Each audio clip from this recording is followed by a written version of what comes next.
श्री राधे, जय श्री कृष्ण। ऋषि बंसी वाले भागवत चैनल की ओर से हम आप सभी भक्तों का हार्दिक अभिनंदन करते हैं। आज हम आपसे बड़े जरूरी विषय पर बात करने वाले हैं।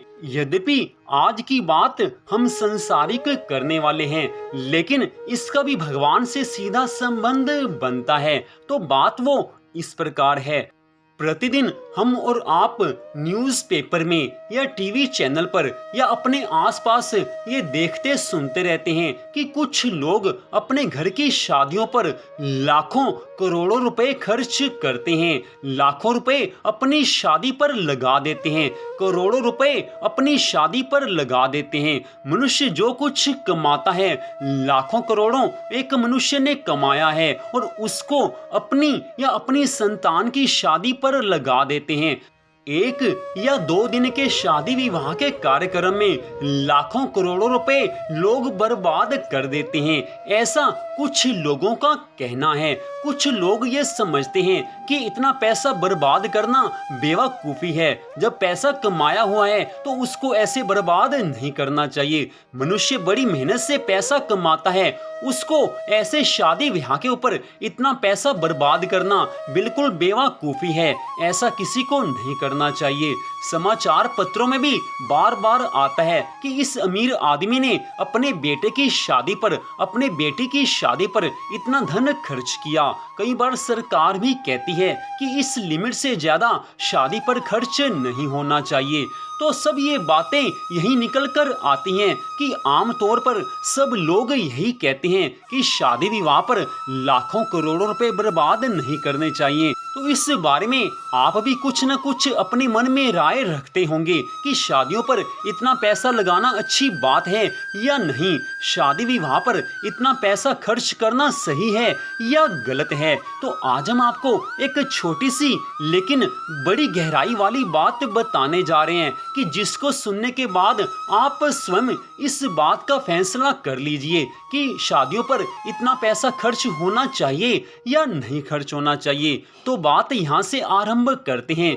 अमीर लोग शादी विवाह पर लाखों से लेकर करोड़ों रुपए तक खर्च करते हैं। तो मान लीजिए एक व्यक्ति ने, अमीर व्यक्ति ने अपने बेटे या बेटी की शादी में 2 करोड़ रुपए लगा दिए। उसने 2 दिन के कार्यक्रम में, 2 दिन के फंक्शन में 2 करोड़ रुपए लगा दिए। अब आप सोचेंगे कि 2 दिन में 2 करोड़ रुपए लगाना बेवकूफ़ी है, 2 करोड़ रुपए उसने बिल्कुल बर्बाद कर दिए। लेकिन थोड़ा सा आप ये सोचिए कि उसने वो 2 करोड़ रुपए शादी में कहां कहां पर लगाए हैं।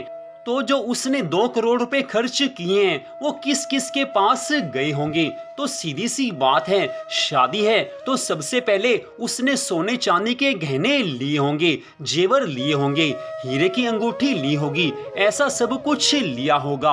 और उसके बाद अनंत कपड़े लिए होंगे, बड़े ज्यादा कपड़े लिए होंगे, महंगे से महंगे वस्त्र उसने लिए होंगे।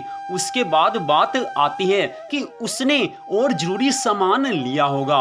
अगर बेटे की शादी है तो उसको देने के लिए बड़ा कुछ लिया होगा। तो शादी विवाह में सोने चांदी के गहने, ये सब जेवर, कपड़े और ना जाने कितनी वस्तुएं इंसान लेता है, वो सब की सब चीजें जरूरी होती हैं। जब शादी करनी है, इतना पैसा खर्च करना है तो बढ़िया से बढ़िया सामान लाया जाता है। और उसके बाद जो फंक्शन होता है, जो शादी का कार्यक्रम होता है, उस समय रोटी के समय, लंच या डिनर के समय बहुत से स्टॉल लगाए जाते हैं। तो मान लीजिए एक बड़ी शादी है, उसमें उस व्यक्ति ने 100 स्टॉल लगाए हैं, तो 100 स्टॉलों के ऊपर 200 लोग काम कर रहे होंगे। तो यहाँ से आप ध्यान देना शुरू कीजिए, 100 स्टॉल के ऊपर 200 लोग काम कर रहे हैं, तो उन 200 लोगों का रोजगार उस एक शादी से पैदा हो रहा है। उसकी शादी के कारण 200 लोगों को रोजगार मिला है, वो भी केवल स्टॉल पर काम करने वाले लोगों को। इसके बाद आप और समझिए, इतनी बड़ी शादी है, किसी फार्म हाउस पर की होगी, तो उस फार्म हाउस पर जितने लोग काम करते हैं उन सबको भी उसी पैसे में से तनख्वाह दी जाती है, उसी पैसे में से सैलरी दी जाती है। उस शादी में जितने वेटर आए होंगे, 50, 100, 200 जितने वेटर आए होंगे, उन सब के परिवारों का खर्चा भी इन्हीं शादियों में से निकलता है। अगर ये शादियां नहीं होंगी, अगर शादियों पर लाखों करोड़ों रुपए कोई खर्च नहीं करेगा, तो सब लोगों का घर परिवार कैसे चलेगा? भगवान तो सबके लिए सब कुछ करने वाले हैं। भगवान ने ऐसी लीला रचाई हुई है कि सबको रोजगार मिला हुआ है। इसलिए अगर लोग शादी विवाह पर लाखों करोड़ों रुपए खर्च करते हैं तो अच्छी बात है। इससे काफी लोगों को, हजारों लोगों को रोजगार मिलता है। अब पीछे लॉकडाउन में सभी मैरिज पैलेस, होटल आदि सब बंद हो गए थे, शादियां बंद हो गई थी। शादियां हो तो रही थी लेकिन 10-11 लोग, 15-20 लोग के लिए अलाउड था, उससे ज्यादा लोग शादियों में नहीं जा सकते थे। तो जितने भी शादी से संबंधित काम है, सब के सब काम बिल्कुल बंद पड़ गए थे। अगर वैसे ही लोग लाखों करोड़ों रुपए शादियों पर नहीं लगाएंगे तो इन सब का काम कैसे चलेगा? इन सब के काम धंधे फिर नहीं चल पाएंगे, इन सब के घर परिवार फिर कैसे पलेंगे? इसलिए समझने की बात सिर्फ इतनी सी है कि अगर कोई व्यक्ति अपने घर में किसी की शादी के ऊपर लाखों करोड़ों रुपए खर्च करता है तो उससे ना जाने कितने हजार लोगों का रोजगार चलता है, कितने हजार लोगों का परिवार उससे चलता है। तो बड़ी खुशी की बात होनी चाहिए कि लोग इतना खर्च करते हैं। एक इंसान ने पैसा कमाया हुआ है, उसकी अपनी मेहनत का पैसा है, उसने जैसे भी कमाया है, दिन रात मेहनत करके कमाया है, उसका अपना पैसा है। चाहे उसके पूर्वजों ने उसके लिए पैसा छोड़ा है, लेकिन इस समय ये उसका पैसा है, तो उसको पूरा अधिकार होना भी चाहिए कि वो कहां पर खर्च करे। अगर वो शादी पर खर्च नहीं करेगा तो आप ही सोच कर देखिए वो अपने पैसे को कहां पर खर्च करे। अपना पैसा अगर सुख में काम नहीं आएगा तो उस पैसे का क्या लाभ है? इसलिए अगर कोई शादी विवाह में या अन्य किसी कार्यक्रम में लाखों करोड़ों रुपए खर्च करते हैं, उससे ना जाने कितने लोगों को रोजगार मिलता है। एक माता रानी का जागरण कोई करवाता है तो उससे 100 लोगों का घर परिवार चलता है। एक जागरण वाले ने पूरी कैलकुलेशन करके हमें बताया था कि एक जागरण से 100 लोगों के परिवार चलते हैं, 100 लोगों को रोजगार मिलता है। तो ऐसे शादी से तो ना जाने कितने हजारों लोगों के काम धंधे चलते होंगे।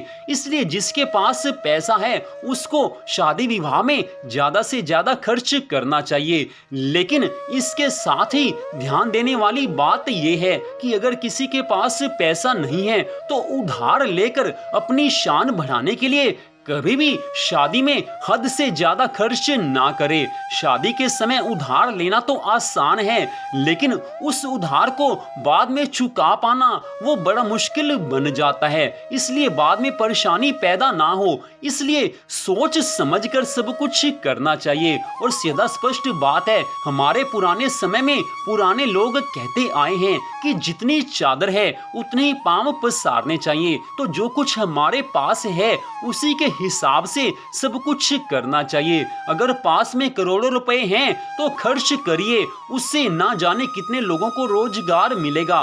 लेकिन अगर हमारे पास पैसा कम है, बहुत कम है, तो उसी हिसाब से हमें अपना जीवन चलाना चाहिए, उसी हिसाब से हमें शादी विवाह पर सब खर्च करने चाहिए। वैसे तो आज की बात बिल्कुल सांसारिक है, लेकिन इसका भगवान से सीधा संबंध बनता भी है, क्योंकि भगवान ने सबको रोजगार देना है, भगवान ने सब लीला रचाई हुई है, उसी हिसाब से सब कुछ चलता है। तो इन सब बातों को सुनने के लिए, अपना कीमती समय देने के लिए आप सबका हार्दिक धन्यवाद। भगवान श्री राधा कृष्ण जी की अनंत कृपा सदा आप सब पर, आपके परिवार पर बनी रहे, इसी मंगल कामना के साथ जय श्री राधा रानी सरकार की, जय श्री कृष्ण भगवान की, जय जय श्री राधे, जय जय श्री राधे, जय जय श्री राधे श्याम।